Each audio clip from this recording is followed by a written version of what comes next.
Welcome to Rust Raiding Economics. My name is Rocco, I'm your guide. Let's get started. You want to raid someone because they killed you. You don't even know what tools or weapons to use. If you're a more experienced player and you know the methods, you still find yourself wondering how much something gonna cost to raid? In this series, I'm going to show you raiding techniques in Rust and especially their financial side. We are gonna go through the best methods for each building part, how to raid them, and how much it is going to cost you to do that. In the last episode, Deployables Part 1, we talked about the furnace, the locker, the large rechargeable battery, and the Workbench Level 2. If you didn't watch the previous episodes of the series, you should check them out as well, the links are in the description. In this 15th episode called Deployables Part 2, we will talk about some items that you should know how to destroy to raid more effectively. We will talk about 6 items, such as the barbecue, the wood storage box, the large wood box, the salvage shelves, the vending machine, and the workbench level 3. The first 4 items on the list are related to storing loot, so you must know how to get rid of these. The vending machine is a unique item because of its extremely high health and unique behavior. You cannot pick up this item with a hammer, and when you destroy it, whatever was stored inside will be destroyed too. But it could be used as a last resort of defending the core of your base. And finally, the workbench level 3, which you usually won't be destroying, but it's best to know how if you ever have to. First, we are going to talk about 3 types of loot rooms in Rust where you will meet the first 4 items. In this video, we are not covering the different types of loot rooms. You can easily find more types and more advanced ones on the internet. It is just an example, so we could put the storage items more in context. The first loot room is a basic room built with stone, a double sheet metal door, a salvaged shelves, and 5 large wooden boxes. Average defense, medium loot capacity, very commonly used, offering you the best out of the least amount of input in your early vibe. The next one is the advanced loot room, built from stone and metal fragments, comes with a built-in shelf, 4 large boxes, 6 small wooden storage boxes, and 4 barbecues. In the metal wall frame sits a garage door, making it harder to raid.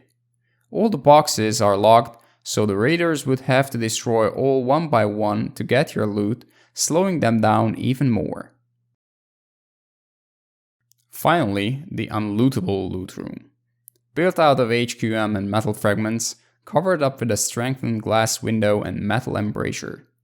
For access, you just use a hammer to pick up these, and when going offline, you put them back and repair it to full durability.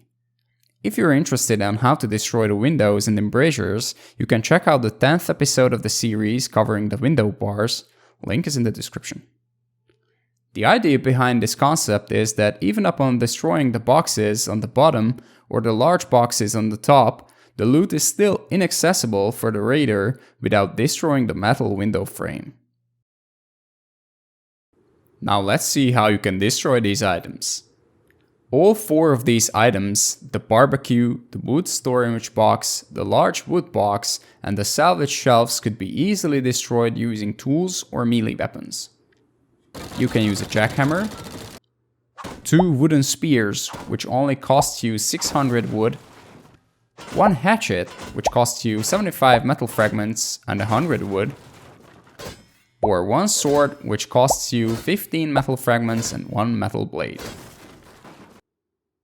Useful tip to know, when there are locked boxes on a salvage shelf, you just simply destroy the shelf and the boxes will be destroyed too.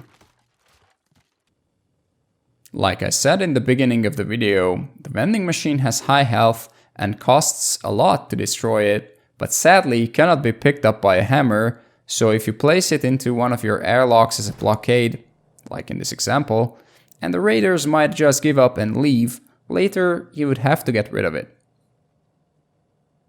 Also, after destroying it, it doesn't leave the loot behind, so if you want to raid shops, go for the access of the room and just take out the items from it. Due to the high health, it can only be destroyed with explosives.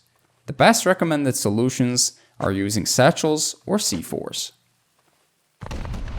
You can use 15 satchel charges, which costs you 15 ropes, 150 cloth, 1200 metal fragments, 7200 sulfur, and 10,800 charcoal.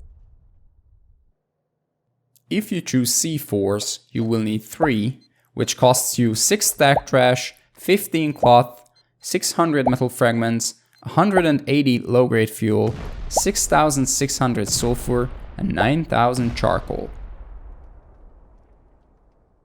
However, it is quite an overkill, so let me show you a combination to get rid of it cheaper. You can use 2 C4s and 60 explosive 5.56 ammo, which only costs you 5,900 sulfur total instead. I'll give you the detailed cost in the end table.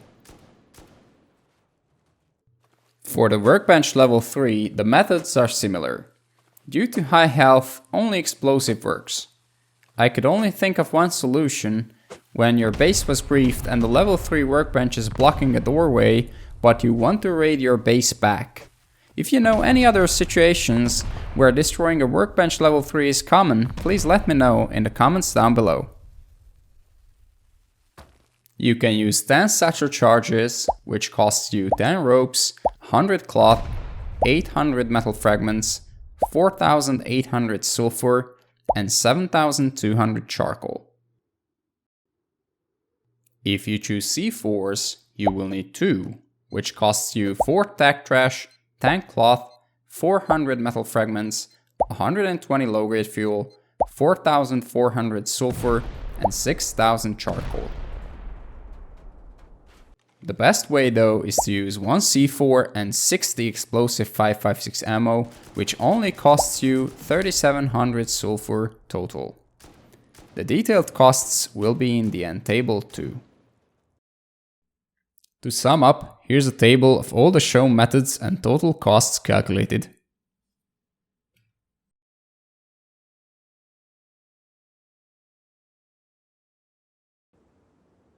Now you know how to deal with all of the important deployables in Rust.